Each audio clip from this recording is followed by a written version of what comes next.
Report के मुताबिक हर साल 4 लाख अफराद हार्ट अटैक या दिल के आर्जे में मुब्तला होकर जान की बाजी हार देते हैं और ये 30% शरह पहुंच गई है। यानी जो हार्ट अटैक्स होते हैं उसमें डेथ का जो वो है परसेंटेज वो 30% हो गया कि हार्ट अटैक के बाद 30% चांसेस हैं कि आपकी डेथ हो जाए। पाकिस्तान कार्डियक सोसाइटी के डॉक्टर राजकुमार के मुताबिक अभी से माशरे में अमराज कल्ब की आगाही पैदा होनी चाहिए और लोगों को बताना चाहिए कि कैसे इससे बचा जाए। तो इसीलिए हमने सडन होता है ज़ोहेब कि आप मतलब, और ऐसे उन लोगों को भी हो रहा है जिनका लाइफस्टाइल अच्छा खासा हेल्दी है। हाँ, और वो एक्सरसाइजेस भी कर रहे हैं, डाइट भी उनकी ठीक है, तेल कम है, वजन भी सही है, उनको भी हार्ट अटैक हो रहा है। बिल्कुल ऐसा ही है और एक्सरसाइज के बाद भी फौरन heart attack. Doctor Bashir Hanif साहब ने हमें ज्वाइन किया है, कार्डियोलॉजिस्ट हैं और मारूफ कार्डियोलॉजिस्ट हैं, बड़ा तजुर्बा है। डॉक्टर साहब बहुत शुक्रिया आपने हमें वक्त दिया। सर ये रिपोर्ट आई है, बड़ी अलार्मिंग ये रिपोर्ट है। हर साल 4 लाख अफराद उन्हें हार्ट अटैक होता है, फिर इसमें लोग जान की बाजी भी हार जाते हैं। क्यों ये रेशो बढ़ गया, आप क्या समझते हैं? जी थैंक यू वेरी मच।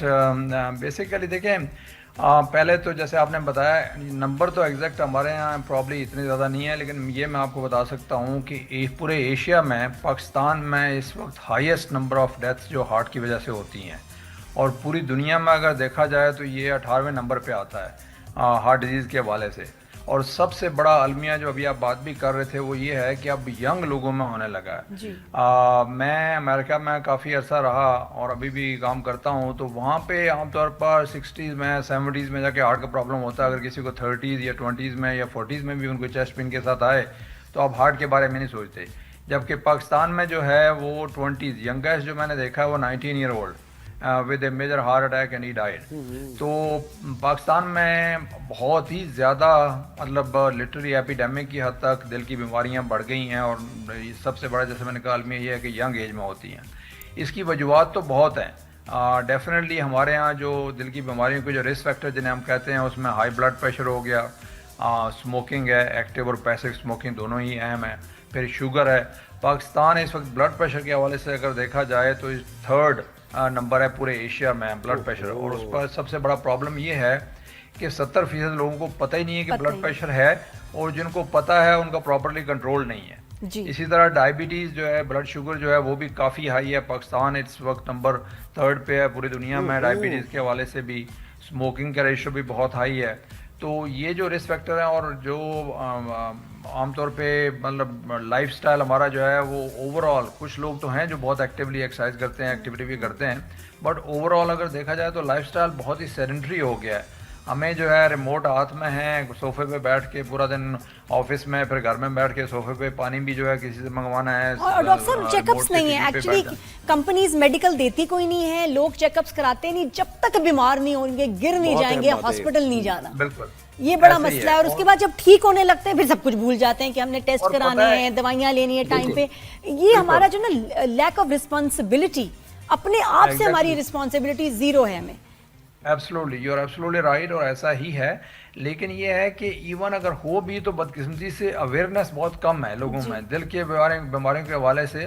मैं आपको बताऊं अभी भी कई दफ़ा हमारे पास मरीज आते हैं जिनको कि दर्द हुआ और वो कहीं पे गए किसी डॉक्टर के पास, या तो पहले घर पे बैठे रहे कि वो समझ गए कि मैदे में जलन हो रही है, मैदे की तकलीफ है, गए नहीं। और अगर गए भी तो इवन डॉक्टर भी काफ़ी दफ़ा ये करते हैं कि वो मैदे का इंजेक्शन लगा के घर भेज देते हैं। जो मैं 19 साल के बच्चे की बात कर रहा हूँ, ये पहले किसी के पास गया, इसको जो है वो दर्द था, उसने जो है वो पेन किलर लगा के और मैदे की दवाई दे के घर भेज दिया और वो पेन फिर वर्स हो गया। बाय द टाइम हमारे पास पहुंचा it was too late and he couldn't survive. तो ये अवेयरनेस क्रिएट करना, जैसे आज आप बात कर रहे हैं यहाँ पे इस तरह के फोरम पे, इस बारे में बात करना बहुत ज़रूरी है। सर लेकिन आप बताएं कि कुछ अब इतनी मॉडर्न चीज़ें आ गई हैं, ऐप्स आ गए हैं जिसमें हम अपना पल्स भी मॉनिटर कर लेते हैं, हेल्थ भी, कुछ ऐसी चीज़ें कि जिससे हमें फील हो, कुछ ऐप्स या खुद ही घर में टेस्ट करके कि भाई कुछ गड़बड़ है, ऐसे कोई साइंस या ऐसे ऐप्स का इस्तेमाल कर सकते हैं? देखिए, एक नंबर ये तो है कि यह है कि एक दफ़ा तो कम से कम चेक कराना बहुत ज़रूरी है। ये ब्लड प्रेशर हो गया, शुगर हो गया, कोलेस्ट्रॉल हो गया, ये तीनों चीज़ें ऐसी हैं जो मेजर रिस्क फैक्टर हैं हार्ट डिजीज़ के लिए। और ये तीनों जो हैं इन्हें हम साइलेंट किलर कहते हैं क्योंकि इसमें तकलीफ कोई नहीं होती, जब तकलीफ होती है बहुत देर हो चुकी होती है। तो एक तो ये कि अगर आपकी फैमिली में हार्ट का प्रॉब्लम है या ब्लड प्रेशर शुगर का मसला है, आप ज़रूर अपनी ये चीज़ें चेक करवाएँ। अपना वेट देखें, अपनी हाइट के हिसाब से अपने वेट को कंट्रोल करें।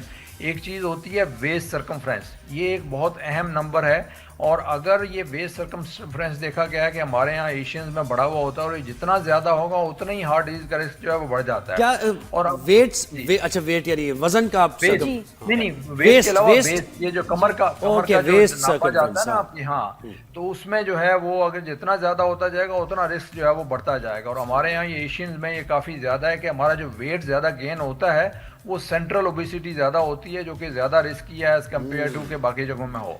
तो रेगुलर एक्सरसाइज मुझे बताएं नौजवानों में कितना फेटल ये ज्यादा है? सुनने में आता है कि अगर नौजवानों में किसी को अल्लाह ना करे हार्ट अटैक हो तो वो फेटल ज्यादा हो जाता है। नहीं, ऐसा नहीं है, फेटल इतना ज़्यादा नहीं होता, बट ये है कि मोस्ट ऑफ द टाइम जो हार्ट अटैक होता है वो प्लेक रप्चर होता है, खून की नाली 100% बंद हो जाती है। डिपेंड करता है कौन सी आर्टरी बंद हुई है और उसकी वजह से कितना सीरियस हार्ट अटैक है। वरना ओल्ड एज में जो कि लोग ज़्यादा मल्टीपल बीमारियां होती हैं उनमें रिस्क जो है वो बहुत ज़्यादा होता है। यंग रिलेटिवली बेहतर टॉलरेट कर लेते हैं, लेकिन यह है कि हार्ट अटैक का मसला ये है कि 100 में से 50 लोग जो हैं वो सडन डेथ होती है और वो हॉस्पिटल भी नहीं पहुंच पाते। सबसे बड़ा प्रॉब्लम यही है। कुछ बताएं कुछ ऐसे सिम्टम्स जिनका हम अपने देखते रहें कि अगर ऐसा कुछ हो जाए ब्रीदिंग वगैरह से रिलेटेड कि इसमें कोई हार्ट की कंडीशन हो सकती है। एक तो जो कौन सा टेस्ट कराना है? जी, एक तो मैंने कहा अपना ब्लड प्रेशर, कोलेस्ट्रॉल और शुगर जरूर चेक कराएं एक दफ़ा, ठीक है। और दूसरा आजकल एक बहुत ही सिंपल टेस्ट आया है जिसे हम कोरोनरी कैल्शियम स्कोर कहते हैं। बेसिकली ये एक्सरे की तरह होता है और ये बता देता है कि दिल की खून की नालियों में क्या कैल्शियम डिपॉजिट्स हैं या नहीं है। और अगर वो कैल्शियम डिपॉजिट जीरो हो तो रिस्क बहुत कम होता है। अगर कैल्शियम डिपॉजिट बढ़ा हुआ हो तो फिर हमें उसके लिए तमाम जो टेस्ट फर्दर करके का नाम बताएं एक बार फिर, मैं भी जाके फौरन कराऊं।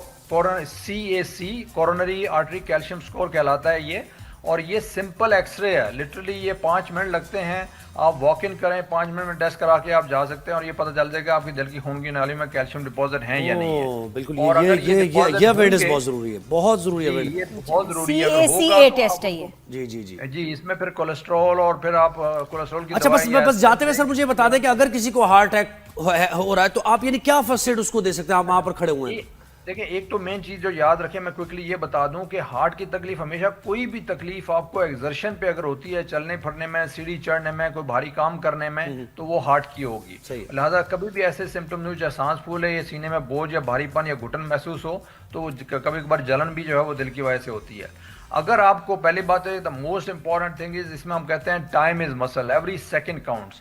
तो जैसे आपको इस तरह के कोई सिम्टम्स होते हैं तो आपको जितनी जल्दी हो सके जो भी करीबी हॉस्पिटल है वहां जाने की जरूरत है, ताकि वहां पे जाके ECG करके और फिर उसके बाद फर्दर जो भी डिपेंडिंग ऑन उस पर क्या फाइंडिंग्स है वो कर सकते हैं। जैसे कोई साथ है ऐसे आदमी के मीन टाइम आप सिर्फ ये कर सकते हैं कि एस्प्रिन जो होती है, एस्प्रिन की गोली जो है वो चबा के वो खा लें। डिस्प्रिन या एस्प्रिन जो भी है वो फौरन चबा के खा लें। ब्लड थिनर है ना। जी बिल्कुल सही। डॉक्टर साहब बहुत शुक्रिया।